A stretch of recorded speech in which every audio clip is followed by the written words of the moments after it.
ก็ทายสบายดีเนาะอัปเดตล่าสุดเคสพิเศษ3เหลี่ยมค่ำเนาะวันที่11มิถุนายนปี2026นี่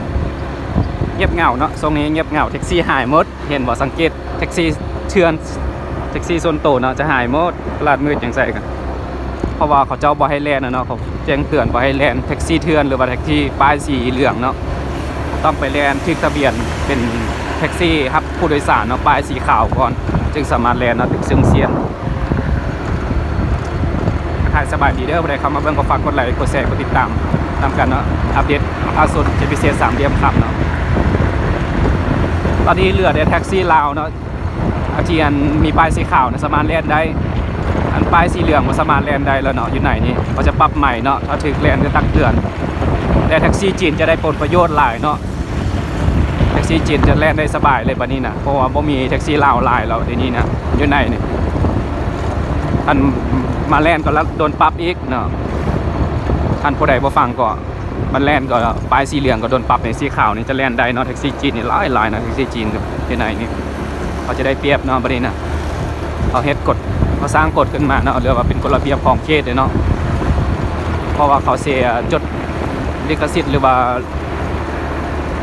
ขนส่งเนาะการขนส่งคมนาคมเนี่ยสามารถเสียก่อนภาษีแท็กซี่เถื่อนเนี่ยเขาบ่มีก่อนภาษีเขาก็เลยเขาบ่ให้แล่นเนาะแท็กซี่ทั่วไปส่วนหลายก็เป็นในคนลาวเนาะแบบมาแล่นเองของส่วนตัวเลยในขอห้ามเลยเนาะแต่ก่อนแท็กซี่เต็มเนาะคนลาวเต็มเนาะรถรีโววีโก้ฟาราโดยังก็มีเนาะแท็กซี่เนาะครับใส่คนอยู่ในเขตเข้าออกในเขตเนาะอันนี้เลยแต่แท็กซี่จีนนี่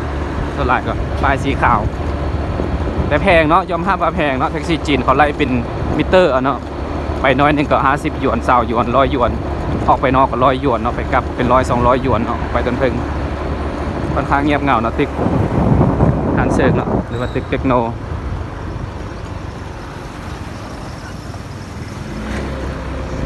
ตึก38ลองสังเกตดูเนาะตึก38ปกติแท็กซี่ลาวจะหลายเนาะทีนี้น่าจะเงียบเหงาเลยรีโวจอดเต็มเลยเนาะเข้มทางทีนี้หายวับเลยตึก38ถ้าถ่ายสบายดีเนาะผู้ใดเข้ามาเบิ่งฝากกดไลค์กดแชร์กดติดตามเหมือนกันฝากทุกๆอาชีพเด้อเนาะผู้ใดก็เฮ็ดเวียกอย่างเสียงเนาะไปว่าบริการรู้จักให้เซาตลอด24ชั่วโมงภายในเขตเนาะใช้บริการได้รับโอนเงินเนาะแล้วก็แลกเปลี่ยนเงินต่างๆเนาะขอบใจลูกค้าที่ใช้บริการตลอดเด้ออยู่ตึก38นี่ก็มีลูกค้าหลายเนาะลูกค้าเซารถจักรเนาะบริการรถจักรให้เซานี่เซาเป็นชั่วโมงเป็นรายวันไปสีเหลืองจะได้แล่นบ่ได้เลยเนาะแท็กซี่จะได้เปลี่ยนมาเป็นไปนี่ก็ยังมีเนาะป้ายสีขาวเนี่ยตัวนี้ไอ้เป็นแล่นแท็กซี่สลาย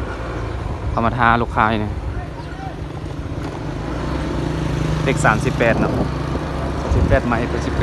19ถ่ายสบายดีเด้อผู้ใดเข้ามาเบิ่งก็ฝากกดไลค์กดแชร์กดติดตามนำกันสู้ๆเด้อไอ้น้องทุกคนหาเงินอยู่ในเคสพิเศษ3เดือนครับนักล่าเงินหยวนอนุสิทธิ์โคตรความลายเลย